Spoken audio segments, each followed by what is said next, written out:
In our daily lives, we use products from all over the world. A Japanese car, a French sofa, an American computer, or even a German refrigerator. But they all have one thing in common. Before arriving at our doors, some of them cross vast oceans on large ships, then transit through the autonomous port of Pointe-Noire, the ocean gateway of Central Africa, the first deep-water port in the Central African sub-region. Located at crossroads of Africa's major communication axis, PAPN is the ideal strategic tool for the economic development of the Congo. With an estimated population of more than 5 million and a hinterland of more than 100 million people, the Republic of Congo and its president Denis Sassou Nguesso have naturally chosen to make the port of Pointe-Noire the bridgehead of a multimodal transport infrastructure serving the country and the sub-region. Thus, before goods from all over the world cross the Congo and its hinterland, the PAPN receives them and dispatches them to its various sites. The first one, Congo Terminal, is a transshipment platform with a quay length of 1,500 meters, with a basin with a draught of -16 meters. Equipped with the best handling equipment, 6 latest generations over Panamax gantry cranes, 18 RTG gantry cranes, and 4 Gotthard mobile cranes. This terminal can simultaneously handle 6 container ships, some of which have a capacity of up to 14,000 TEU. Its new 11,000 square meters car park can accommodate more than 1,000 vehicles per month. Thanks to this development, the traffic of Ro-Ro ships has strongly increased. The total storage area of the terminal is 38 acres, and its platform drains more than 2 million tons of general cargo per year. In 2020, the annual volume of a container processing exceeded 930,000 TEU. Within the next 5 years, the construction of new infrastructures will allow for a processing capacity of 1,200,000 TEU per year. Ships that climb into the PAPN are accompanied by tugs to the quay and processed as quickly as possible. Like the container terminal, the goods also transit through other sites. In particular, the oil wharf, the breakwater, the 320-meter-long multifunction platform, shops and sheds, the 4.5-acre container stuffing and unpacking logistics area, the woodyard with a total surface of 114,486 square meters, and the oil logistics quay.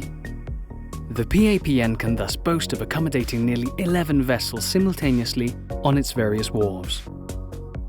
Thanks to its diversified infrastructures, transit operations towards Brazzaville, the capital, and towards the hinterland, the Democratic Republic of Congo, the Central African Republic, Gabon, Angola, or Cameroon have multiplied. Today, the operation of the Congo Ocean Railway Line and the construction of new road infrastructure on the Pointe-Noire-Brazzaville, Brazzaville-Ouesso axis facilitate the routing of the goods to the corridor. In 2020, thanks to the development of the infrastructure of the port of Brazzaville, more than 1,200 TEUs transited through the Pointe-Noire-Brazzaville-Kinshasa corridor.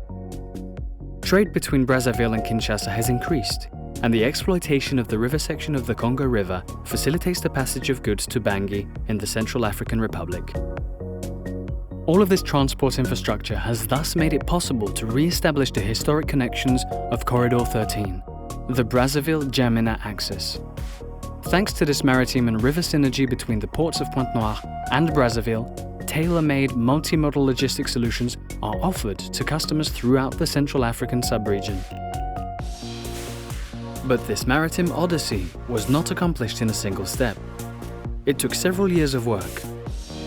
C'est le 2 mars 1934, au lendemain de l'inauguration du chemin de fer qui reliait le fleuve à l'océan, que les autorités posaient la première pierre pour la construction du port de Pointe-Noire.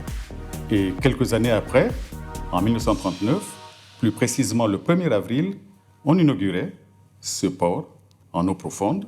D'ailleurs, le lendemain, accostait le premier navire, qui était le Foucault.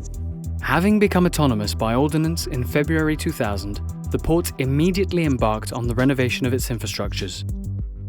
But it's in 2009, through the Priority Investment Programme initiated by President Denis Sassou Nguesso, that Pointe-Noire would definitively change into the maritime world of the 21st century. Following an international call for tenders issued by the Congolese government, the Bolloré Group signs a 27 years public-private partnership agreement with the Port Autonome de Pointe-Noire for the concession of the container terminal. The arrival of Bolloré Transports and Logistics at the helm of this terminal will give birth to the Congo Terminal, the first transshipment platform in Central Africa. An important step for the Congolese government in the reconquest of its vocation as the transit country and ocean gateway of the sub-region. In order to regain this position and thus contribute to Congo's growth, the PAPN and the Bolloré Group quickly made major investments in the developments. Alors, le projet d'aménagement du terminal à conteneurs de Pointe-Noire a consisté principalement en deux phases. La première a été consacrée à l'extension de 270 mètres des quais G, ainsi qu'à l'approfondissement à moins 16 mètres du bassin du port de Pointe-Noire. Et la deuxième a consisté à rénover les 1230 mètres de quais déjà existants, ce qui nous permet aujourd'hui de bénéficier de 1,5 km de longueur totale et de linéaire de quais. In addition to the modernization of its transport infrastructures, the extension of its container terminals, and the strengthening of its transshipment operations, the deployment of Navis, the new terminal's operating and management system, has greatly improved and accelerated the Port of Pointe-Noire's productivity. Today, the port is recognized as complying with the requirements of the standards in force according to the highest standards. In 2018, it acquired the ISO 9001 version 2015 pedestrian-free yard and ISPS safety code certifications.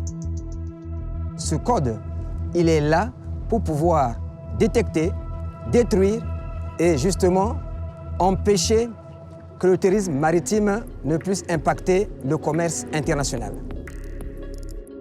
In addition, the PAPN administration has a dynamic port community and several trade facilitation assets.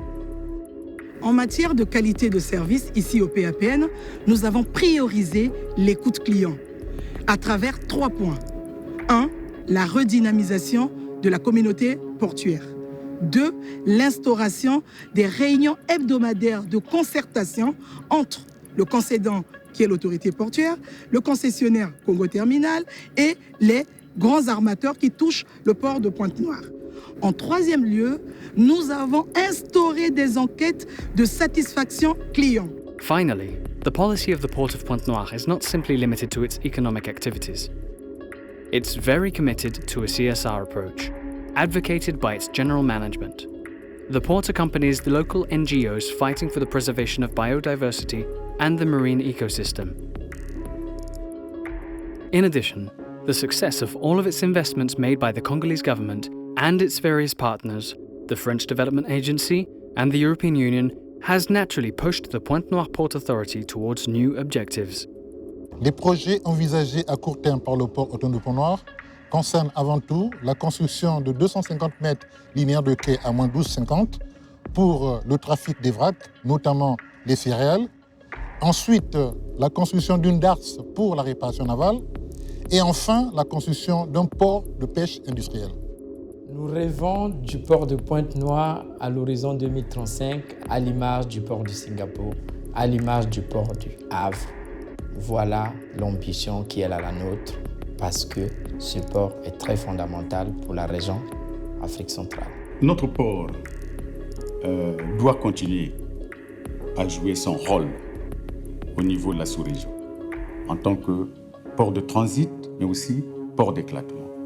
C'est pour cela que dans cet effort de modernisation et de développement de ces infrastructures, nous voulons amener toutes les parties intéressées, la communauté portuaire, les autorités municipales et même les départements ministériels qui ont leur action dans le port, les amener à faire en sorte que tout soit mis en œuvre pour permettre ce développement harmonieux de notre port, mais développement du port qui doit s'harmoniser également avec le développement de la ville et vice-versa.